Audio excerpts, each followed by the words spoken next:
पप्पू यादव आखिर पूर्णिया के जनता के सामने फफक फफक के रोने क्यों लग गए? ये वही पप्पू यादव है ना जो बाढ़ जब पटना में आया था तो जेसीबी ट्रैक्टर लेकर के दूध और दवाई पहुंचाने का काम कर रहे थे। आज आखिर क्या स्थिति बन गई पप्पू यादव की कि पूर्णिया के जनता के सामने इनकी आंसुओं का बौछार जो है वो रुकने का नाम नहीं ले रहा था। पप्पू यादव कहते हैं कि नेता होगा कोई और, लेकिन मैं पूर्णिया का बेटा हूं। आखिर कौन सा दर्द पप्पू यादव को इतना तकलीफ दे रहा है जो पप्पू यादव के आंख का आंसू रुक नहीं रहा है? 14 दिन से हमको टॉर्चर किया गया। टीवी चैनल 14 दिनों तक पूर्णिया पप्पू कांग्रेस पर प्रेशर दिया गया, मेरे कत्ल किए गए, मेरी पार्टी खत्म की गई। उसके बाद मुझे खत्म करने की कोशिश।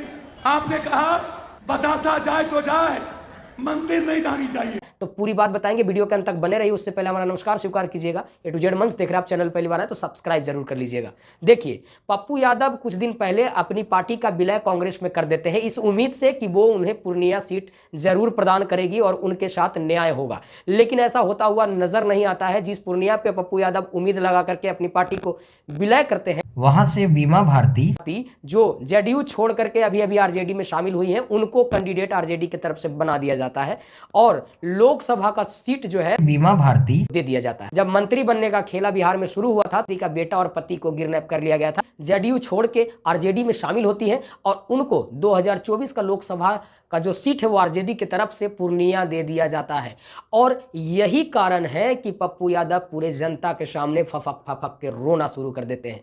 पप्पू यादव कहते हैं कि मैं लालू प्रसाद यादव का बेटा की तरह हमेशा काम किया हूं। लालू प्रसाद यादव को चाहे वो मुख्यमंत्री बनाना हो, चाहे भाई तेजस्वी यादव का साथ देना हो, मैं कहीं से भी पीछे कभी नहीं हटा। लेकिन आज जो मेरे साथ हो रहा है वो न्याय नहीं बल्कि अन्याय हो रहा है। जी हाँ, जो नेता अपने एक सीट के लिए कांग्रेस जैसी पार्टी में जाकर के अपनी पार्टी को विलय कर देता है इस उम्मीद से कि पूर्णिया हमको ज़रूर देगी। और पप्पू यादव ने नमस्ते पूर्णिया का एक मंच भी शेयर किया जिसमें लाखों की तादाद में भीड़ लगाए थे और पप्पू यादव कह रहे थे कि मर जाऊंगा लेकिन पूर्णिया से मैं वापस नहीं जाऊंगा।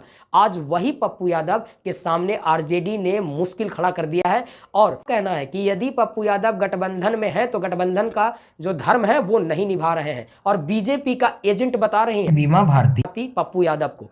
पप्पू यादव एजेंट है बीजेपी का या फिर कांग्रेस का साथी, ये तो बताना मुश्किल है, लेकिन जिस तरीके से उन्होंने अपनी पार्टी को विलय किया ये साफ साफ दिख रहा था कि कांग्रेस का सिपाही बनने जा रहे हैं पप्पू यादव। लेकिन उनके साथ इतना बड़ा खेला करेगी आरजेडी, ये पप्पू यादव कभी सोचे नहीं थे। जैसा कि पप्पू यादव हर इंटरव्यू में अपना दर्द भरा बात बता रहे हैं और कह रहे हैं कि हमारे साथ जो हो रहा है वो न्याय नहीं बल्कि अन्याय हो रहा है।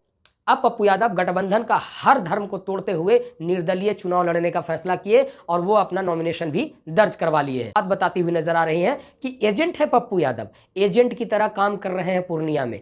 और कुछ लोग ये कयास लगा रहे हैं कि पप्पू यादव ने जो खेला वो टीआरपी के लिए खेला। बहरहाल पप्पू यादव का दर्द पूर्णिया की जनता के सामने झलक रहा है, क्योंकि पप्पू यादव पूर्णिया से पहले भी चुनाव जीतते रहे हैं, कई बार उन्होंने चुनाव जीतने का काम किया और इस बार भी वो एक बात कहते हुए 100 बात की एक बात कहते हुए नजर आ रहे थे कि मर जाऊंगा लेकिन पूर्णिया छोड़ के कहीं नहीं जाऊंगा।